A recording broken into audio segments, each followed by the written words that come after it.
In all honesty, I wish the president well. From the moment that I accepted the defeat, I want him to succeed. Because his success will be the success of the country naman eh. So ako, nalulungkot ako na nangyayari ito. Nalulungkot ako na it has come to this point. Parang it gives you a sense of kind of helplessness. Saan na ba tayo patutungo? Wait, Mama Lelen, wait. Medyo nalilito lang ako, no? Ano ba talagang stand mo? Kasi, ang sabi mo, gusto mong mag-succeed si BBM kasi pag naging successful naman siya, magiging successful din ng bansa. Kasi sa pagkakaalala ko, nung tumatakbo kayo parehong presidente, ang sabi mo, huwag siyang iboboto kasi magnanakaw. Sinungaling. Hindi maaasahan. Okay, in times of mayroon tayo pinagdadaanan, hindi siya nagpapakita. Parang ganun yung sinabi mo eh.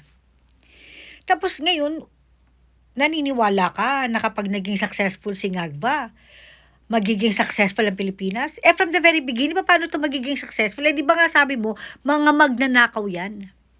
Corrupt, anak ng diktador, sinungaling. Yun ang sabi mo eh. I don't understand kung bakit sinusuportahan mo ngayon itong si Bangag, samantalang na ikaw ang Vice President. Okay? Vice President ha? Hindi mo sinuportahan yung sariling administrasyon mo. Di ba? Pinai-impeach ka nga nun eh, sa Congress eh. Naalala mo ba yun? Pero ano sabi ni PRRD? Wag. Binoto ng taong bayan si Lenlen. Wag yung pa-impeach yung tao. Na pinakinggan naman ng Congress. So yung sinasabi mong sinusuportahan mo dahil natanggap mo na yung pagkatalo mo, kaya sinusuportahan mo si Bangag. Bakit nung panahon na ikaw ang Vice President, hindi mo sinuportahan yung sitting President? Bagkus, ikaw mismo yung gumagawa ng paraan para mapatalsik siya. Wala kang ginawa kundi siraan ng bansa. May pinagdadaanan tayong pandemya noong panahon na yon, pero nasaan ka? Putang ina ka. You have the nerve na magaganyan-ganyan ngayon? I really don't understand. Bakit ganyan ka? This is your chance na patunayan sa taong bayan na binuli-buli ka noong panahon na nangangampanya ka. Dahil kung ano-ano sinasabi mong paninira kay BBM. This is your chance na patunayan na tama ka. Sinungaling ang putang inang yan. Magnanakaw, totoo ka nga. This is your chance. Ba't ngayon ibang tono mo? Nakakagigil lang eh. Di ba nakakagigil? Sabagay itong si Lenlen from dilaw, naging pink. Ayun, parang magpupula na. Ayoko sanang isipan na merong maletang na-involve dito. Di ba, pulang maleta. Kasi iba na yung tono mo. Tapos, biglang meron kang pa-dialogue on the side na nakakalungkot.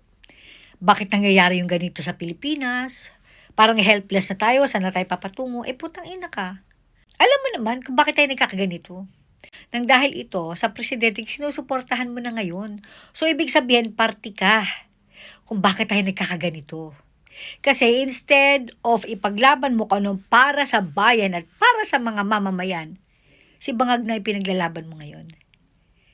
What the heck? Mama Lenlen, hindi ko alam kung anong gusto mong patunayan sa sinabi mo. Hindi ko alam kung ano talagang pinaglalaban mo. Hindi ko alam kung para sa bayan ka ba o para sa iilan lamang. Nakalito. Kaya yung respeto ka sa mga pinklawan, respeto ka sa dilawan, wala.